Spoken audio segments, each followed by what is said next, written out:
Вітання! На зв'язку Піксель, він же мілітарист. Вибачайте, що не було відео справи, важкий пошук цікавої інформації, та саме головне моя лінь. Тому відео, яке я робив, ці місяці поки відкладається у архів, а наступне відео вже буде на іншу тему. Яка була тема попереднього, я розповідати не буду. Отже, поки робиться наступне відео, вирішив одну із своїх міні-статей з інстаграму перетворити на невеличке відео. Сьогодні буду казати про кулемет Максима в ЗСУ.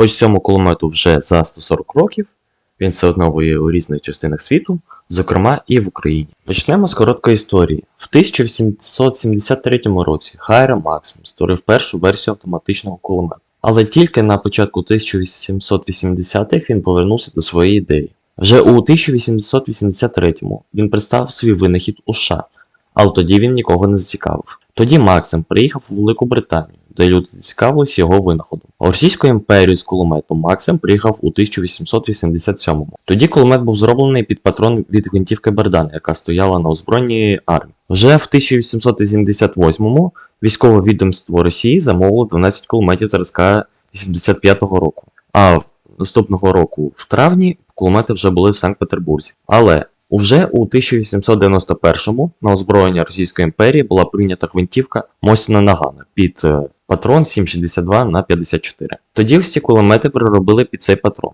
Потім було закуплено ще 291 кулемет під цей патрон, поки у 1904-му в Тулі не почалось ліцензійне виробництво кулемета. Розповідати про його бойовий шлях та модифікації та версії я не буду, бо відео може розтягнутися на декілька годин.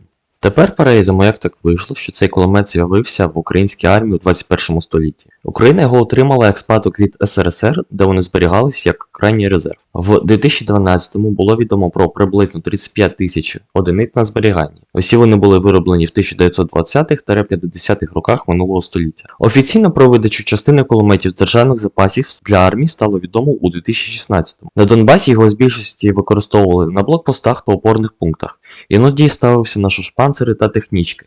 Навіть потім, коли ситуація у армії більш-менш стабілізувалася, деякі підрозділи відмовились повертати цей кулемет. Наприклад, український солдат, опитаний в 2016-му, заявляв, що Максим високоточний на дистанції в 1 км, ефективний до 3 км, і він би не замінив його на сучасний кулемет. З початком повномасштабної війни Максиму знову довелося стріляти з перших днів. У частинах ТРО кулемет використовували при обороні Києва, Чернігова та інших регіонів. Усього відомо з відкритих джерел, що було розконсервовано приблизно 30 тисяч кулеметів. Тобто, можливо, усі запаси, які зберігалися в Україні. Починаючи з осені минулого року, у кулеметів з'явилася нова стара робота. Якщо під час світових війн їх використовували для збиття літаків, то у нас їх використовують для збиття БПЛА та дронів камікадзе. Мобільні групи на пікапах доказали свою ефективність проти них. Окремо хочу зупинитися на переробках цих станкових кулеметів вручні. Було помічено як мінімум дві працюючі версії. Перша була помічена у листопаді і грудні 2022-го. Його зовнішній вигляд чимось нагадує німецький MG0815 часів Першої світової. Кулемет отримав сошки під коробом для води, оптику, можливість встановлювати глушник, встановлений приклад від ручного кулемета або саморобний. На жаль, на відео неможливо розібрати, де знаходиться короб для стрільби, можу пропустити, що десь праворуч на коробі. Другий варіант засвітився в квітні цього року. Від попереднього відрізняється заміною ствола з водяного охолодження на повітряне. Приклад можливо взяти від кулемету Калашникова. З'явилася рукоятка пістолетного типу та можливість прикріпити магазин під короб кулемета.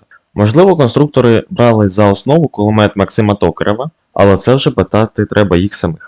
Але виникає питання, навіщо переробляти станковий кулемет, вага якого навіть без станка тільки тіло важить близько 20 кг, коли є кулемети, що стріляють тим самим патроном? ПК, ПКП, ЮК-ВЗ-59 та ДП-27. Ось, на мою думку, декілька аргументів. Перше – це довжина ствола. Коли всі ці кулемети мають довжину ствола від 604 до 658 мм, у Максима це 721 мм, що дає швидкість польоту кулі у 740 метрів на секунду, кращу стабілізацію під час польоту, а враховуючи потужність патрону 7,62х54 мм, це придає йому більшої сили. Друге – це водяне охолодження. Так, у гарячу пору року вода буде швидко випаровувати, але, наприклад, зимою це буде набагато краще, бо можна просто кинути сніг, який у тебе є під ногами, а не таскати стволи на заміну ще й додатковим навантаженням для кулеметника або його помічника. Отже, невеликий підсумок. Максим, якщо не зважати на його поважний вік, доволі гарний кулемет, перевірений часом, який у нашій війні знову проявляє себе наповну. Його калібр та набої дозволяють йому легко боротися як із живою силою, так і з легкоброньованою технікою, знищувати повільні повітряні цілі. Скоріш за все, після закінчення війни кулемети або спишуть, або знову відправлять у резерв, або продадуть. Пишіть, чи сподобався вам такий формат, про що ще зробити відео. Усім усього найкращого, чекайте наступне відео.